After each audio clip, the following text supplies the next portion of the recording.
Sud Radio, les vraies voix qui font bouger la France, 19h-20h, les vraies voix qui font rouler la France. Bienvenue dans les vraies voix qui font rouler la France avec Mobility TV. Ça va, Frédéric Brindel?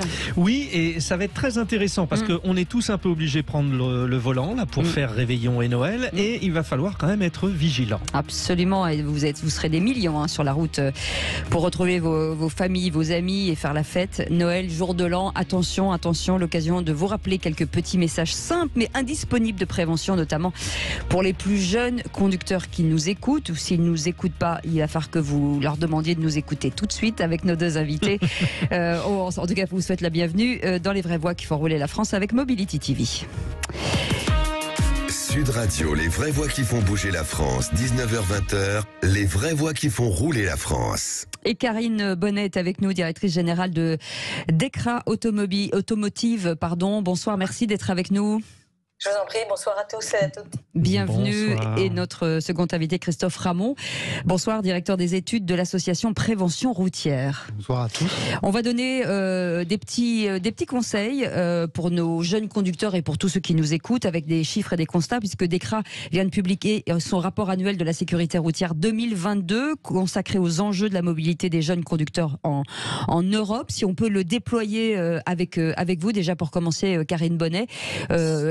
On démarre sur quoi? Sur quel sujet finalement? Il y a quelques chiffres marquants. Oui, c'est ça. Il y a tout à fait des chiffres marquants. On sait que depuis un certain nombre d'années, le nombre de tués sur les routes baisse. Mais en 2021, on déplore quand même en France, et c'est toujours de trop, plus de 3200 morts. Et il y a une classe d'âge particulièrement à laquelle on s'adresse, c'est 18-24 ans, qui représente seulement 8% de la population, mais 17% des morts sur la route.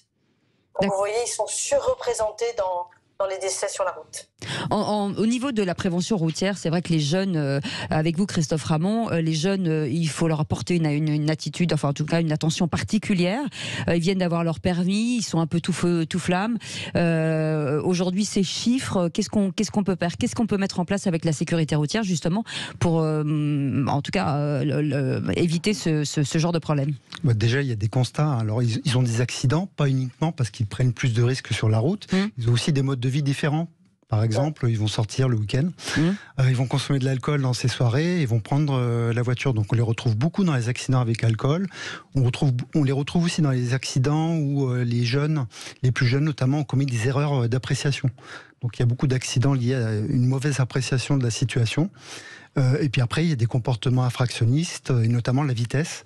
Les jeunes sont beaucoup plus souvent impliqués dans les accidents pour des excès de vitesse. Bon, il y a question des produits aussi illicites, comme la drogue. Ça, c'est aussi une tendance. Oui, alors la consommation de drogue, et le cannabis en particulier, est souvent en interaction avec la conduite. Ça concerne les jeunes, alors on dit 18-24 ans, mais de manière plus générale, ça concerne plutôt les 18-45 ans, c'est-à-dire les jeunes classes actives. Il y a des. On parle beaucoup d'alcool, forcément. L'alcool au volant, c'est un vrai problème, surtout chez les jeunes.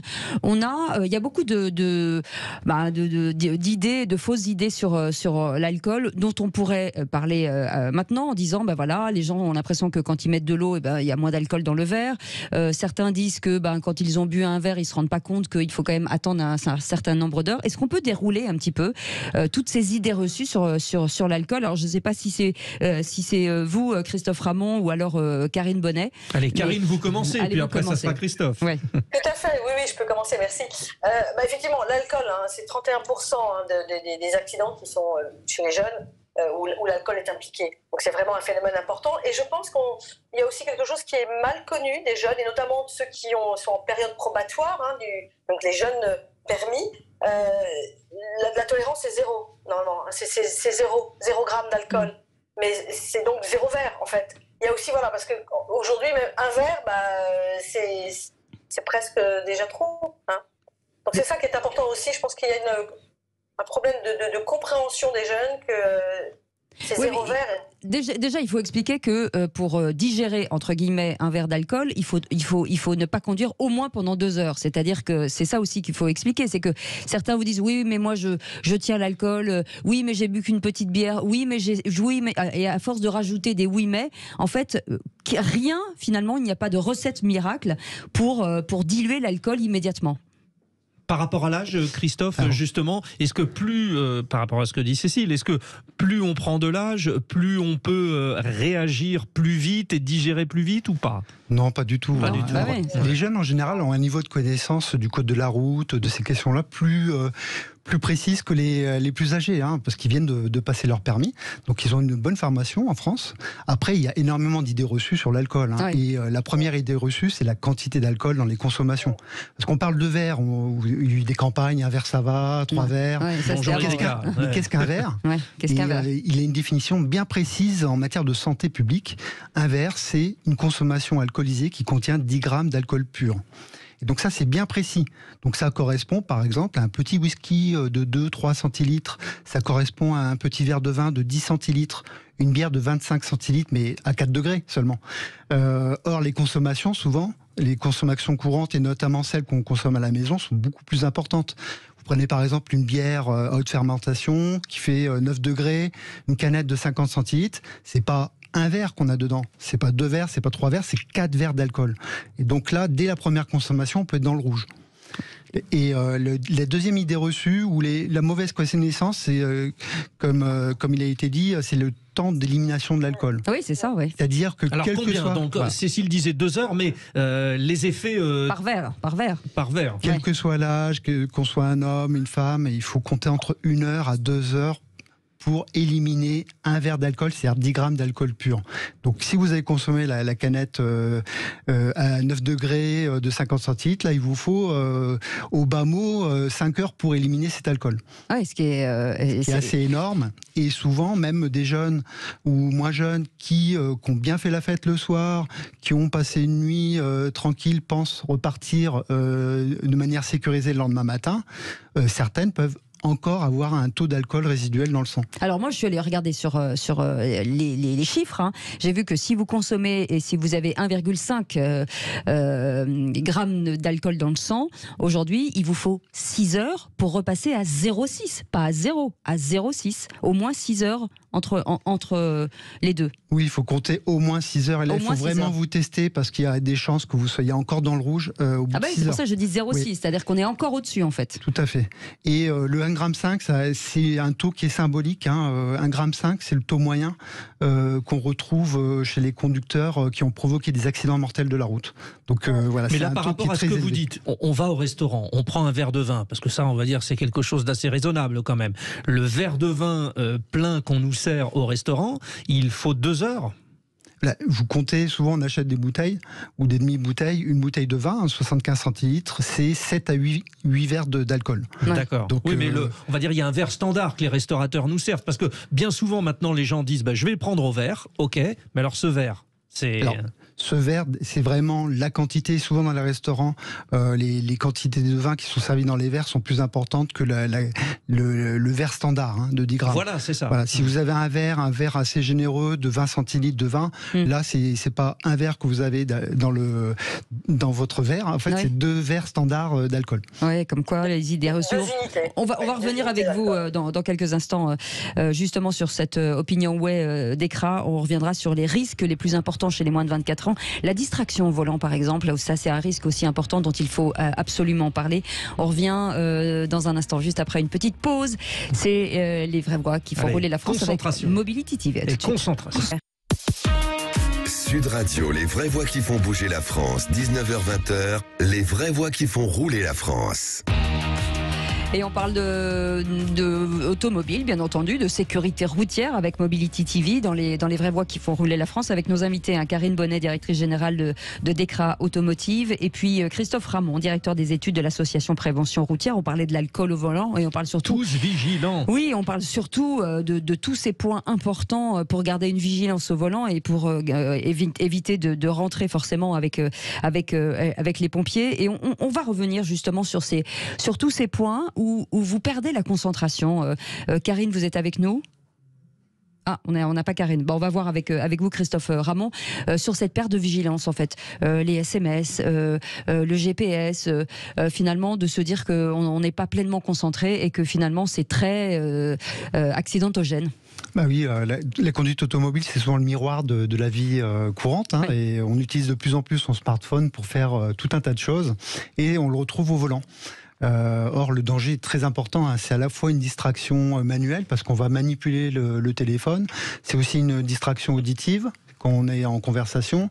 C'est aussi une distraction visuelle parce que on est toujours amené à quitter la route des yeux. Donc voilà, donc c'est une triple distraction qui fait qu'il y a un risque très important. Il y a eu des études américaines qui montraient que ne serait-ce que faire un SMS, ça multiplie par 23 le risque d'accident. Alors, il y a ça, mais il y a aussi certaines règles de conduite que les gens peuvent avoir oubliées. Le fameux clignotant, par exemple, qui est souvent oublié. Ou quelqu'un qui va rouler très doucement sur une voie dite rapide tout à gauche. Il y a aussi une espèce de civisme à aller trouver. Oui, on a l'habitude de dire que le premier réseau social, c'est la route. Et un réseau social, il faut communiquer. Et le clignotant, c'est vraiment le premier outil de communication sur la route. Karine Bonnet, quand on entend, on regarde les chiffres, on se dit, est-ce que finalement, les jeunes conducteurs sont bien formés ? Est-ce que le fait, on crie toujours en disant, oui, vous nous apprenez à faire des créneaux, mais il y a des choses plus importantes. Est-ce que finalement, il faudrait une formation continue ? Alors, j'allais dire, voilà, les jeunes en général, je crois que le monsieur disait tout à l'heure, on vient de passer son permis, on connaît très bien le code de la route, surtout qu'il a beaucoup évolué ces 20 dernières années. Mais j'allais dire que c'est que tout au long de notre vie, finalement, on prend des mauvaises habitudes. Les jeunes ont souvent tendance à surestimer leurs capacités, alors qu'ils ont un manque d'expérience pour anticiper les différents aléas qui pourraient survenir sur la route. Et puis, effectivement, comme le disait monsieur à l'instant, les distractions, c'est une cause aussi importante, en plus de l'alcool et des stupéfiants, puisque souvent, les jeunes sont accompagnés, sont à plusieurs, donc sont déconcentrés par leurs passagers, manipulent beaucoup leur téléphone pour les GPS ou les réseaux sociaux, écouter de la musique, et tout ça, c'est des phénomènes qui amplifient les risques d'accident. Vous nous donniez des chiffres tout à l'heure, juste concernant les Français, mais est-ce qu'on est mauvais ou bons élèves par rapport au reste de l'Union européenne ? Sur les jeunes, oui, on est plutôt mauvais, puisque nous, on disait que cette classe d'âge, elle représente 8% de la population et 17% des tués. Et si on prend même de 16 à 28 ans, il représente même 21% des tués, alors que dans nos autres pays européens voisins, en Allemagne c'est 14%, en Espagne c'est 10% par exemple, et en Italie 12%. Des morts sur les routes sur cette tranche de 15-24 ans. Christophe Ramon, vous mettez en place un travail incroyable et formidable de pédagogie assez régulièrement. Est-ce qu'à un moment donné, on sait que la route est accidentogène, on n'arrête pas de le dire, est-ce qu'il ne faudrait pas, je parlais de formation, se dire que peut-être tous les 2 ans, à partir du moment où vous avez votre permis, tous les 2 ans, on fait un espèce de rééquilibrage. Je me dis parfois, est-ce qu'on connaît encore les panneaux ? Est-ce qu'on se rend compte ? La rue, la route évolue. Aujourd'hui, quand vous roulez dans une ville avec les trottinettes, voilà, je ne suis pas certaine que tout le monde soit encore capable de dire, mais finalement, qui a la priorité ? Qui, entre ceux qui sont à vélo, entre les scooters, entre ceux qui ont leur portable. Donc finalement, c'est un peu la jungle ces derniers temps. Alors, nos bénévoles y contribuent, ils interviennent dans les facultés, ils interviennent dans les entreprises, ils interviennent également dans les communes pour les seniors, pour réviser ces notions du code de la route, mais surtout pour sensibiliser aux risques. Souvent, il y a une perception biaisée des risques routiers. Il est important de rappeler les effets de l'alcool, par exemple, les effets du cannabis, et aussi les conséquences de ces infractions sur le permis de conduire et sur les accidents. Mais moi, j'irais plus loin. Peut-être une obligation, Karine Bonnet, peut-être une obligation de se dire que passer un certain âge, Alors ça, c'était le thème de l'année dernière, notre rapport de l'année dernière, la mobilité des seniors. Le problème de l'interdiction, c'est une question d'acceptation après. Bien souvent, les populations... Pas d'interdiction, d'obligation de se dire qu'on est obligé de se reformer à l'évolution de la voiture. Oui, mais alors l'obligation, c'est pareil. C'est le niveau d'acceptation qui est important. L'obligation, si la loi n'est pas acceptée, ça n'aura pas d'impact. On a vu d'autres pays où ils ont obligé à faire des examens de santé ou autre, ça n'a pas forcément eu d'impact. Par contre, c'est tout au long. Donc je pense qu'il ne faudrait pas seulement cibler les seniors, mais c'est tout au long, dès qu'on a son permis, alors après la fréquence est à voir, de pouvoir régulièrement passer des tests d'aptitude, de vérifier si on n'a pas pris des mauvaises habitudes. Alors, les panneaux, la signalisation, et puis effectivement de pouvoir détecter peut-être certaines pathologies qui ne sont pas forcément liées à l'âge, même si l'âge des fois en renforce certaines. ces examens pourraient être tout au long de la vie d'un conducteur. Alors je dis pas obligé, je recommence, je négocie, inciter peut-être avec les assurances, c'est-à-dire plus vous faites de stages, plus finalement vous paierez peut-être moins cher je sais qu'il y a des assurances qui mettent déjà peut-être ça en place, mais il y a un moment donné, il faut qu'on prenne le problème à bras le corps, parce que la pédagogie n'est pas suffisante visiblement. C'est aussi un enjeu en entreprise, puisque le risque routier, c'est le principal risque mortel en entreprise. Bon, Christophe, je vais le dire bien, Christophe Ramon, vous êtes directeur des études de l'association Prévention Routière, vous êtes donc aussi force de proposition. Que pensez-vous de cette évolution qui tend donc à éteindre l'éclairage de nuit un peu partout dans nos villes, de plus en plus sur les autoroutes? Moi j'habite à un endroit où on prend une autoroute qui s'appelle la fameuse A15, il n'y a plus d'éclairage depuis que les câbles ont été volés il y a quelques années. Alors ça, est-ce que oui ou non c'est dangereux? Moi je pense que oui, mais pourquoi personne ne fait rien pour essayer quand même de garder nos routes éclairées? Alors on a pas mal d'expérience sur le sujet. Vous avez cité le cas de la 15, qui a permis de voir que sur des autoroutes, par exemple, lorsqu'on éteint la lumière, on n'a pas forcément plus d'accidents après. Pour une bonne raison, c'est que ça a tendance à ralentir les véhicules. Et donc ça vient compenser l'absence de visibilité. Là, on alerte les pouvoirs publics. C'est dans les zones où il y a beaucoup de sorties, de carrefours, de présence de motos, de deux roues. Et puis en ville aussi. Et en ville, souvent, la signalisation, les panneaux, le marquage ne sont pas forcément réfléchissants. Ouais. Mais ça marche quand c'est pas en temps de pluie. Mais par exemple, hier soir, il pleuvait. Quand je suis rentré, c'était impossible à voir la ligne blanche, savoir si on était sur la voie de droite ou de gauche. Donc le message d'alerte, c'est que avant d'envisager d'éteindre des lumières à certains moments, c'est de vérifier qu'il n'y a pas d'obstacle invisible sur la route, c'est sur le côté de la route. Donc là, il faut passer, vérifier que les panneaux sont visibles la nuit, en l'absence d'éclairage public. Vous, Karine Bonnet, directrice générale de DEKRA Automotive, quel est l'intérêt de faire ce type de sondage? On rappelle, vous êtes le numéro 1 mondial de contrôle technique, vous êtes présent dans 60 pays, donc j'imagine que forcément il y a des voitures qui reviennent aussi chez vous ou qui ne sont pas toujours aux normes des contrôles techniques, parce que ça aussi c'est un point important, la sécurité de la voiture et le bon état de la voiture aussi. Quel est l'intérêt pour vous de faire ce type de sondage? Alors en fait, là on fait un sondage, mais on ne fait pas qu'un sondage. Ce sondage, il est fait pour illustrer un rapport sécurité européen qu'on édite depuis, c'était la 15e édition, sur des sujets. Donc là cette année effectivement c'était sur les jeunes, et puis l'année dernière c'était sur les seniors, donc deux populations particulièrement vulnérables sur la mobilité. On a aussi exploité un sujet sur les deux roues, sur les routes secondaires qui sont les plus meurtrières, effectivement. Christophe disait effectivement sur les autoroutes, elles sont plutôt sécurisées. Notre intérêt, il est surtout de faire porter sur la place publique le débat sur justement tous ces enjeux de sécurité routière, sur le fait que la mortalité sur les routes n'est pas une fatalité, qu'il y a des actions qu'on peut mettre en place avec des leviers qui sont souvent, on parle du facteur humain, qui est celui le plus compliqué, le plus difficile, puisque on est sur la notion de comportement, d'éducation, de sensibilisation, de compréhension, d'acceptation, tous les termes qu'on a pu employer tout à l'heure. Il y a également les infrastructures routières aussi, qui est un des enjeux importants, et puis effectivement la technologie automobile. Donc notre intérêt, il est surtout de faire avancer ces discussions, ces prises de conscience par toutes les parties prenantes, que ce soit tous les usagers de la route, pas forcément les conducteurs d'une automobile, mais aussi des vélos, des scooters, des deux roues motorisées, des trottinettes et tout autre engin, et même en vélo également, et puis les piétons aussi. Les piétons, c'est également aussi une population très très sensible, notamment on en parlait tout à l'heure dans les villes où vous parliez de jungle urbaine. Oui, la cohabitation entre tout le monde.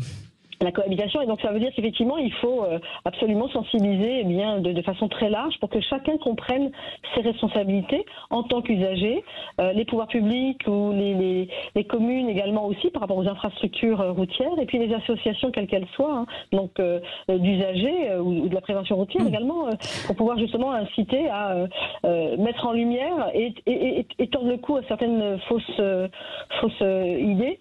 Notamment sur les jeunes qui connaissent très bien le code de la route. Mais vous Karine Bonnet, vous réalisez avec DEKRA Automotive plus de 6 millions de contrôles chaque année, ce qui est quand même énorme. Et, l'état du parc automobile aujourd'hui, est-ce que ça veut dire que les voitures aujourd'hui sont en bon état? Comment dire, que dire sur ce parc automobile? L'État s'est fortement amélioré quand même, depuis que le contrôle technique a été mis en place il y a 30 ans maintenant. En 2022, on fête les 30 ans du contrôle technique en France. Effectivement, on a 20% de contre-visites en France. Donc ça veut dire que sur 100 véhicules qui passent faire son contrôle technique, il y en a 20% qui sont recalés, qui présentent des défaillances mineures, majeures ou critiques et qui doivent faire des réparations et revenir faire une contre-visite pour lever ces contre-visites. Et parmi ces 20%, il y en a un peu plus d'un et demi qui sont des défaillances critiques, donc qui présentent vraiment un danger immédiat, soit plus de freins, soit des pneumatiques fortement usées. Donc le parc s'est quand même beaucoup amélioré, mais il y a encore effectivement des véhicules qui ont des contre-visites et parmi eux des défaillances majeures ou critiques qui présentent un danger immédiat ou différé pour eux et pour l'ensemble des usagers de la route. Karine Bonnet, on a l'habitude un peu de personnifier notre voiture, on l'aime tellement. Alors si on devait définir ces pathologies à notre voiture, celle qui fait en sorte qu'elle nous cause le plus d'accidents, on parle souvent des pneus par exemple. Ouais. Les pneus, les pneumatiques, effectivement tout ce qui est liaison au sol, donc c'est important, les pneumatiques pour pouvoir effectivement ne pas faire des sorties de route, pour pouvoir freiner, donc les freins également, toute la partie frein est essentielle, et puis tout ce qui est optique, la visibilité, donc voir et être vu, notamment si effectivement dans certaines zones il n'y a plus d'éclairage public. Donc effectivement c'est souvent les 3 défauts qui reviennent les plus souvent et qui sont vraiment des défauts dangereux, puisque c'est la liaison au sol, c'est pour la tenue de route, les freins et puis la visibilité, donc vu et être vu. Voir et être vu, pardon. Et en tout cas, dans quelques instants, on reviendra aussi sur l'innovation avec vous. Et puis, on déroulera, bien sûr, vous pouvez nous appeler au 0826 300 300 si vous avez des questions à poser à nos interlocuteurs. On est ensemble jusqu'à 20h avec Frédéric Brindel et nos invités. Et en Bluetooth, si vous êtes au volant, évidemment. Oui, bien sûr. Arrêtez sur le côté, bien entendu. Bien sûr. Sinon, on ne vous prendra pas. Voilà, vous savez comment on est. On est un peu maîtresse d'école tous les deux. Enfin, moi, maîtresse. Et moi, maître, du coup. Voilà, c'est ça. Mais je peux être maîtresse aussi, si vous voulez. Non, ce sera dans une autre émission. Allez, restez avec nous, à tout de suite. Sud Radio, les vraies voix qui font bouger la France, 19h-20h, les vraies voix qui font rouler la France. Et on vous souhaite la bienvenue. Karine Bonnet est avec nous, directrice générale de Dekra Automotive. On parle d'un gros sondage, d'une grosse étude sur le comportement automobile. Christophe Ramon, directeur des études de l'association Prévention Routière. La prévention routière, très important. Des messages à passer, bien entendu, surtout à la veille de ces fêtes. De faire attention à l'alcool, de faire attention à la qualité de votre voiture. Et puis on va revenir sur cette... D'apprendre à conduire aussi de temps en temps. Et je rappelle que vous êtes bien placée, Cécile de Minibus, puisque pendant longtemps vous avez fait des compétitions de course automobile. Oui, mais c'est un autre sujet en fait. On ne pilote pas sur une route. Mais je ne suis pas sûr aujourd'hui que tout le monde sache bien conduire et comprendre le fonctionnement de sa voiture s'il n'est pas passé par certaines choses. Mais ça, c'est une vraie question finalement, de se dire est-ce que quand on conduit, quand on apprend à conduire, est-ce qu'on sait réellement se servir d'une voiture? Est-ce qu'on sait réaliser un freinage d'urgence par exemple? Est-ce que il y a des choses qu'on imagine, on nous dit souvent, et là je ferai le parallèle avec la course automobile, d'anticiper les choses. L'anticipation, de regarder très loin, c'est-à-dire quand vous êtes sur l'autoroute et ne regardez pas la voiture qui est devant qui freine, regardez devant parce que peut-être parfois il est trop tard. Il y a peut-être des choses à aller chercher dans la course, pas tout, parce que encore une fois la route n'est pas un circuit, mais il y a peut-être des choses qu'on pourrait donner que moi je n'avais pas eu, par exemple, même si les choses ont évolué, je ne suis pas de la dernière pluie, mais si les cours de conduite ont évolué aujourd'hui, mais est-ce qu'on apprend ces choses? Alors, on n'apprend pas à gérer des situations d'urgence en auto-école. Déjà, une question du coût. Passer le permis de conduire, c'est autour de 2000, voire plus euros. Pour des jeunes, c'est un budget très conséquent.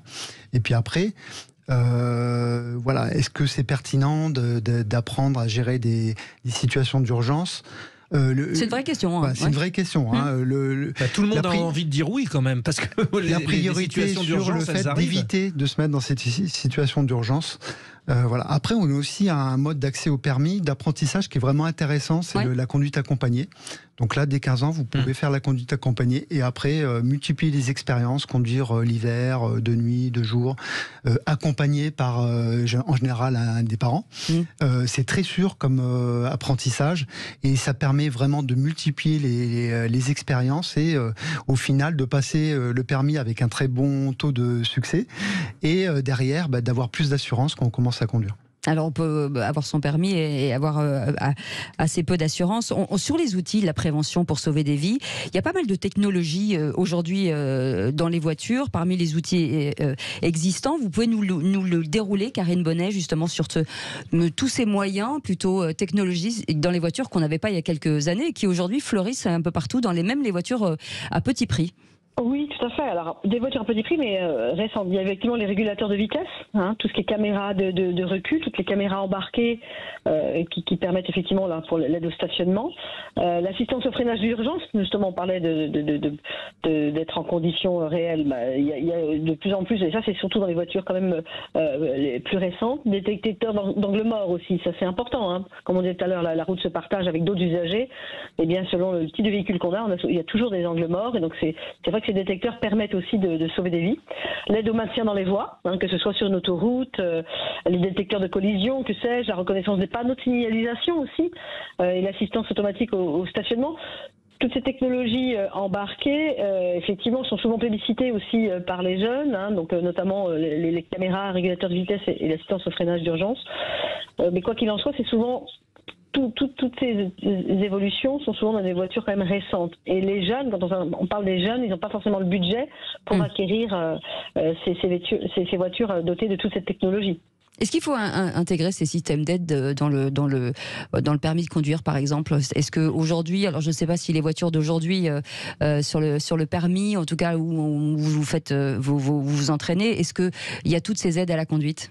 Alors c'est prévu dans la formation au permis de conduire. Souvent les véhicules des auto-écoles sont plutôt des véhicules récents. Donc on a par exemple le limiteur de vitesse ou le régulateur, donc on va apprendre à s'en servir.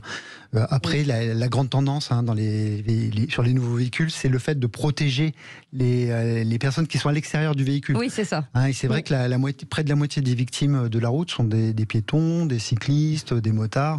Et donc les fabricants d'automobiles mettent de plus en plus d'équipements qui permettent de détecter la présence d'un usager vulnérable et ou d'éviter l'accident. Ça dit quoi justement? Alors là, pardonnez-moi, autant Cécile est ancienne pilote, moi je suis ancien coureur cycliste. Ça dit quoi cet accidentologie grandissante concernant les cyclistes? Parce que moi, ce que je ressens, j'ai l'impression, je fais 4000 bornes d'entraînement par an. À vélo. À vélo. Et quand les gens reviennent en voiture de leur boulot, je les trouve excédés et il y a des comportements beaucoup plus agressifs qu'auparavant envers les cyclistes qu'ils ont peut-être croisés au cœur de la ville, où là, ce sont des cyclistes qui font un peu n'importe quoi. Quelle est votre observation par rapport à ça, Karine Bonnet?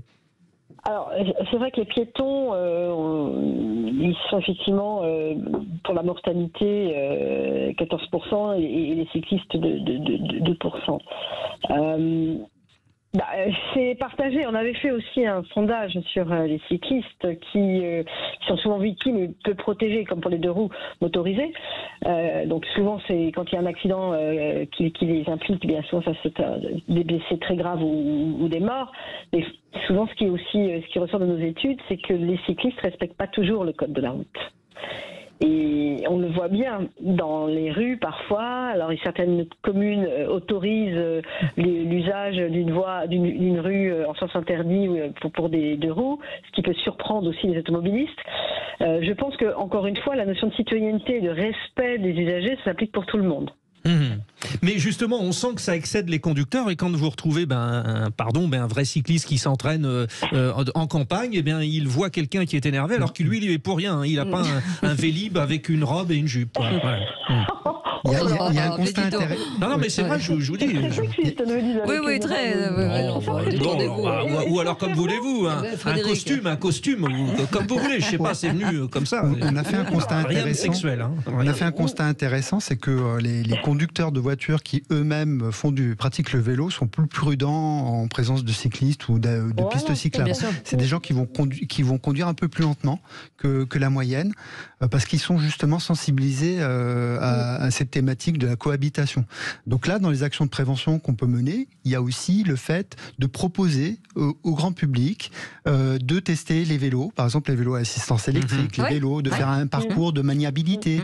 On fait ça également avec les trottinettes électriques. Donc là, ça intéresse à la fois des gens qui veulent se mettre au vélo ou à la trottinette, mais ça intéresse aussi les conducteurs lambda qui permettent ce qui leur permet de mieux comprendre le fonctionnement de ces véhicules, des contraintes qu'ils ont et de mieux accepter leur présence sur la route. Oui, le vélo électrique, c'est imprévisible, vraiment. Alors, oui, c'est vraiment une alerte, c'est-à-dire qu'un vélo électrique a un comportement vraiment particulier au démarrage, il maintient la vitesse, et puis aussi il est plus lourd qu'un vélo classique, et le freinage est différent.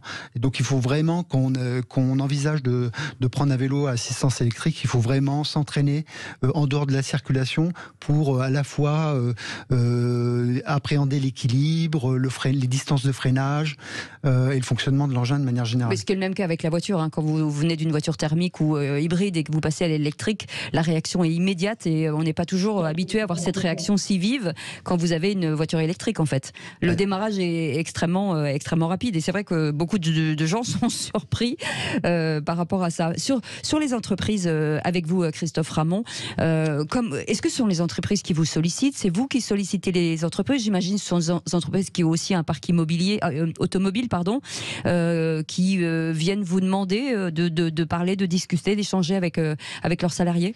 Alors en entreprise, il y a deux sujets. Il y a les trajets entre le domicile et le travail. Donc là, on y va comme on veut. On peut prendre la moto, le vélo, on choisit son mode de déplacement. Et les accidents dans le cadre de missions, c'est-à-dire on prend un véhicule de la société pour effectuer des missions au cours de la journée. Donc là, c'est deux risques qui sont bien identifiés, et donc il y a des mesures de prévention concernant les deux risques. Et donc on va nous sensibiliser à l'alcool, au port de la ceinture, qui reste un enjeu très important de sécurité routière. Un tué sur 5 en voiture n'avait pas sa ceinture, donc on pourra encore économiser des centaines de vies. Y compris à l'arrière du véhicule. Oui, alors c'est surtout à l'arrière du véhicule, c'est aussi dans les véhicules utilitaires. Donc là, on a un enjeu important. Et le rôle de notre association, on intervient avec des bénévoles. Donc notre principal rôle, c'est la sensibilisation. Voilà. À part ça, on a aussi des formateurs qui vont en entreprise, qui vont travailler sur les compétences, qui peuvent faire des audits de conduite, qui peuvent aller approfondir le sujet avec les salariés. On va accueillir un troisième invité, Patrick Bordin, qui est avec nous, fondateur d'Ethilo Born. Bonsoir. Oui, bonsoir. Bonsoir, merci d'être avec nous en direct sur Sud Radio. Avec ce constat, selon l'association Prévention Routière, l'alcool demeure la première cause, on en a parlé. Aujourd'hui, vous avez créé cette Ethilo Born. Expliquez-nous cet objet magique, en fait. Pas magique, j'espère. Oui. Si ça peut permettre d'avoir moins de décès sur la route, c'est moderne. En tout cas, et c'est magique. Comme une baguette. Comme une baguette. Oui, je connais Christophe Ramon. D'ailleurs, on a eu l'occasion de se rencontrer. Et puis en plus, j'ai écouté votre émission en direct.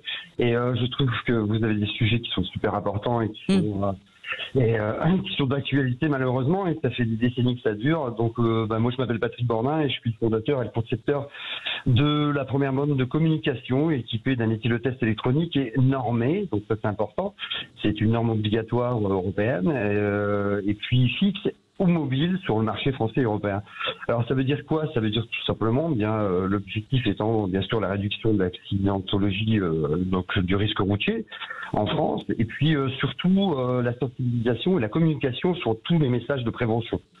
Donc d'un outil finalement de santé publique, on arrive avec de la prévention, de la sécurité, et puis l'occasion de faire souffler pendant 5 secondes une personne sur un éthylotest électronique, parce que les seuls moments où on a l'occasion de souffler dans un éthylotest électronique, c'est souvent à l'occasion avec un gendarme, vous voulez dire? Ou un policier. Voilà, et donc bien sûr, ma démarche, elle est surtout pas moralisateur, parce que on sait très bien que pendant le départ des vacances, les Français vont consommer de l'alcool parce que ça fait partie du patrimoine, du bien manger, du bien boire.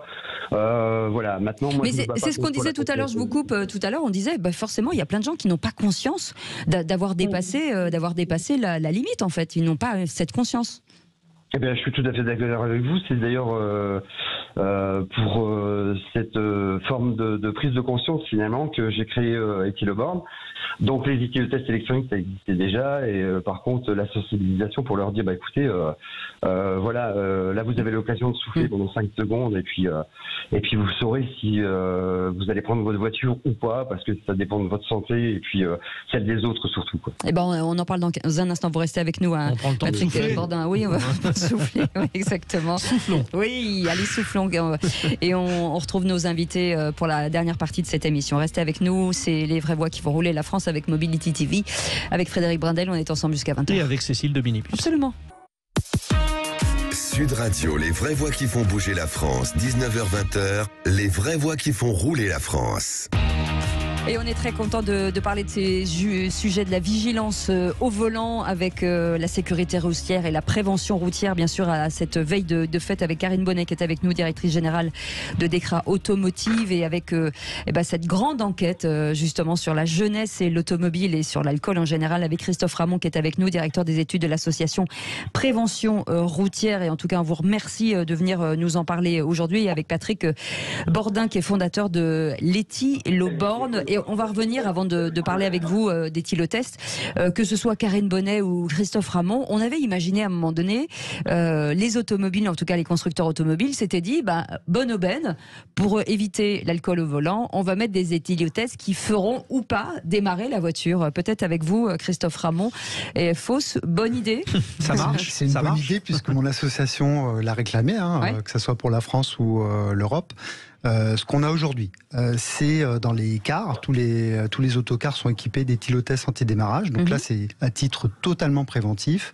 On a aussi cet équipement qui peut être imposé à des conducteurs qui ont commis des infractions à l'alcool. D'accord. Donc là, ça commence à se développer, et c'est vraiment un outil de prévention pour des gens qui présentent un risque très important de conduire à nouveau avec de l'alcool. On peut le contourner s'il y a un copain à côté à qui on demande de souffler, non ?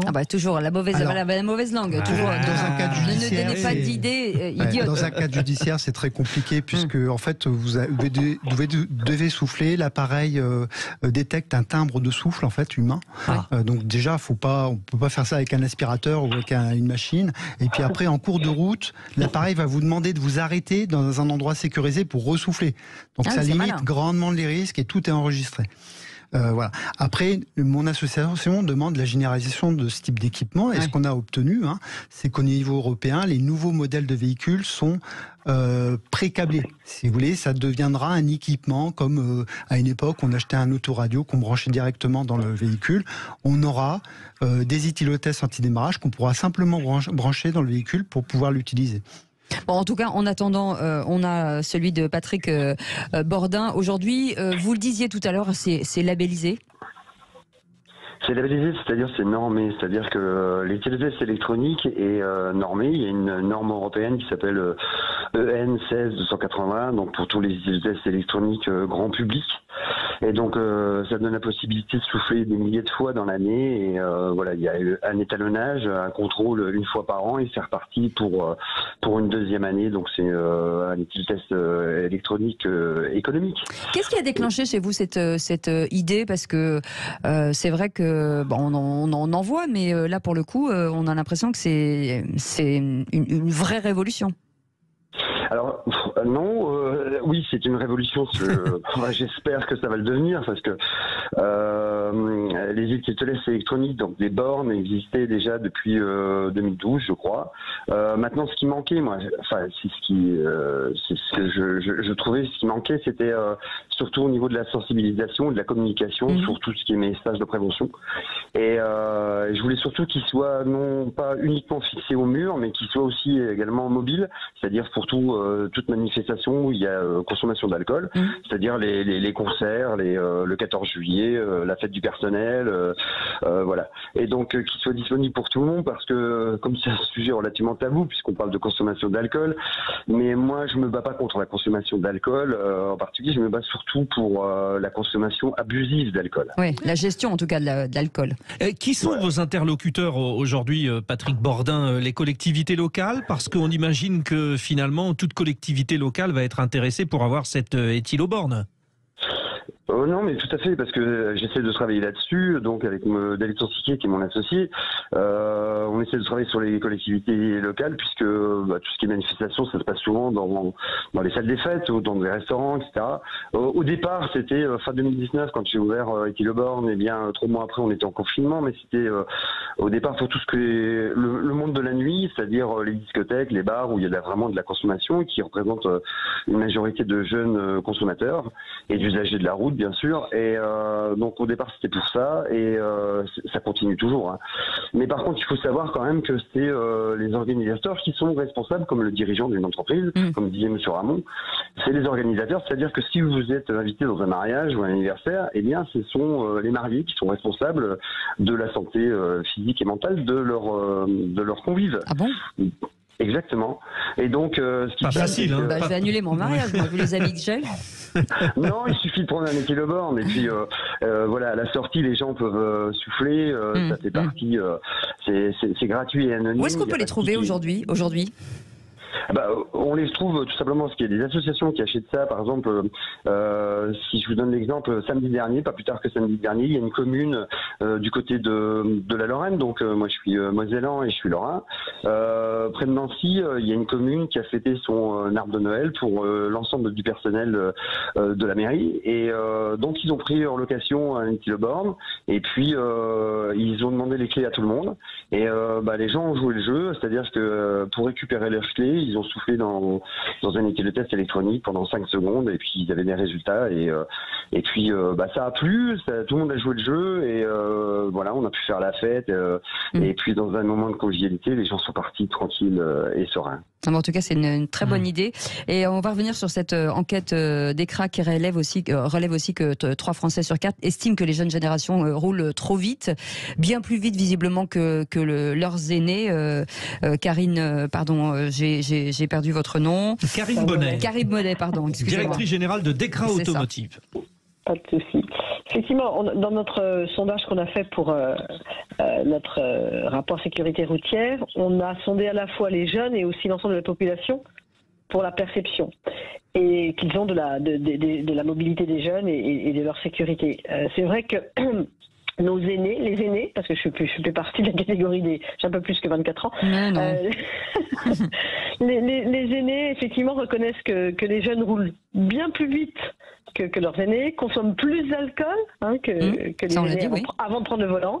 Mais par contre, les aînés reconnaissent aussi que les jeunes ont une meilleure connaissance du code de la route. Oui. Et les jeunes aussi, c'est un point sur lequel les deux générations s'accordent.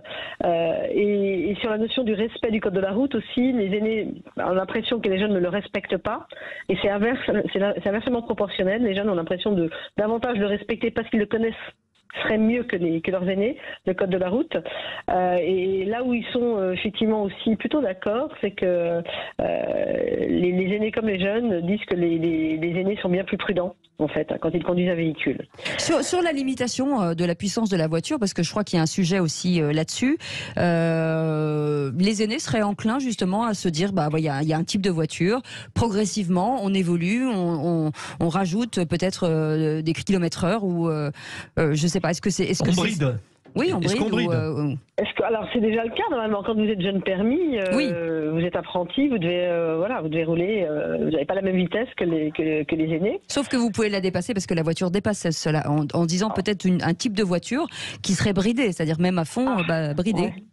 Oui, mais je pense, alors encore une fois, que interdire ou brider, derrière, il va y avoir du débridage, comme il existe aujourd'hui sur les scooters. Aujourd'hui, les scooters sont bridés c'est ce qu'on appelle les 49.9, donc ils ne peuvent pas rouler à plus de 50 km/h, et on voit bien qu'aujourd'hui, on est parfois doublé par des scooters.